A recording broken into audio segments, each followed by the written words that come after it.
Now, let's create our ABAP instance inside this development space. Click on the development space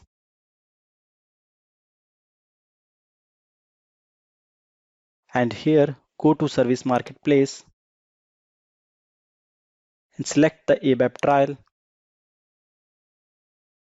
Click on the instances and here you can create your instance.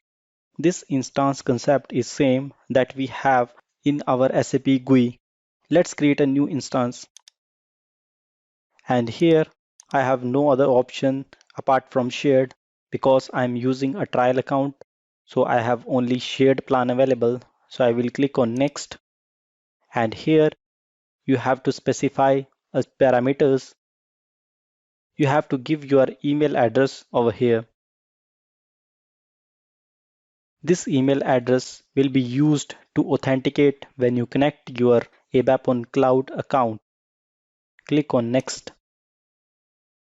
And here this is an optional application. Currently we do not have any application available, so I will click on next.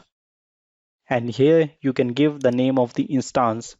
I will give a 3-digit name, ADV. You can give any name.